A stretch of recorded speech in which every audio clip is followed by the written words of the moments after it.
Videos देखने के लिए सब्सक्राइब करें जनसत्ता.com, बेल आइकन दबाकर पाएं latest notifications. Concerted policy action by both center and states is critical to ensure that the ongoing cost buildup does not escalate further.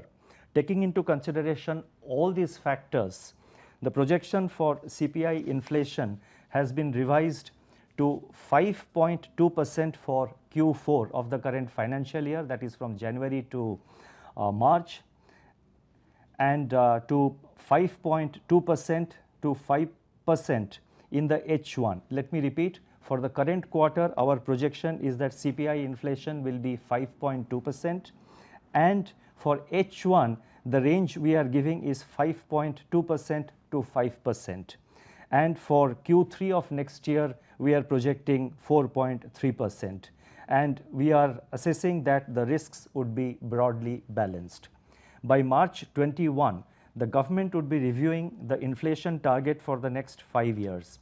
The experience with successfully maintaining price stability and gains in credibility for monetary policy since institution of the inflation targeting framework barring the COVID-19 period needs to be reinforced in the coming years, even as we exit the pandemic and seek to exploit the opportunities of the post-COVID world. While the year 2020 has tested our capabilities and endurance, 2021 is setting the stage for a new economic era in the course of our history.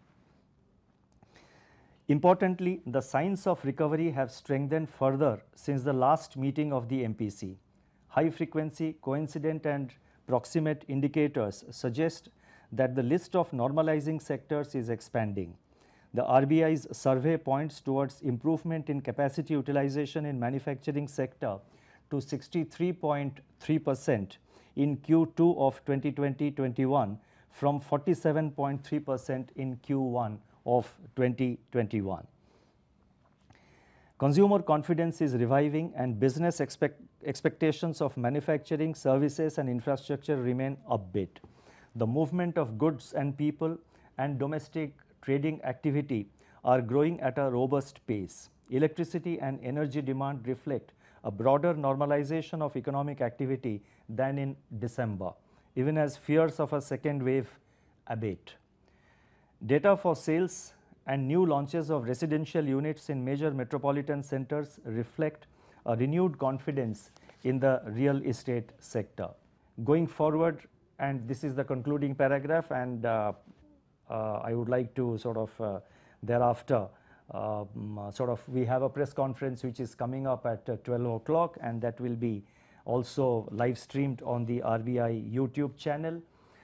In conclusion, I would like to say that going forward, the Indian economy is poised to move in only one direction, and that is upwards. It is our strong conviction, backed by forecasts, that in 21-22 we would undo the damage that COVID-19 has inflicted on the economy. After the chaos and despair of the year gone by, through which we have sailed together and shall continue to sail ahead, the overall situation can best be described in the words of Mahatma Gandhi, and I quote, "We are daily witnessing the phenomenon of the impossible of yesterday becoming the possible of today." The resilience of the digital payments ecosystem to operational risks needs to be constantly upgraded. A potential area of operational risk is associated with outsourcing by payment system operators and participants of authorized payment systems. To manage the attendant risks in outsourcing and ensure that a code of conduct is adhered to while outsourcing payment and settlement related services, the Reserve Bank shall issue guidelines on outsourcing of such services by these entities. Check truncation system, that is CTS, clearing across all banks. The coverage of the check truncation system CTS has been extended to all legacy clearing houses by September 2020. It is, however, noticed that about 18,000 bank branches are still outside any formal clearing arrangement. It is now proposed to bring all these branches under CTS clearing by September 21. With this measure, all bank branches in the country would be covered under the CTS. This will enhance customer convenience and bring in operational efficiency to paper-based clearing system. And the final announcement relates to consumer protection. And here we are going to announce an integrated ombudsman scheme. At present, the framework for alternate dispute resolution consists of 3 separate ombudsman schemes for banks, NBFCs and non-bank prepaid issuers. These 3 schemes are operated by the RBI from 22 ombudsman offices located across the country.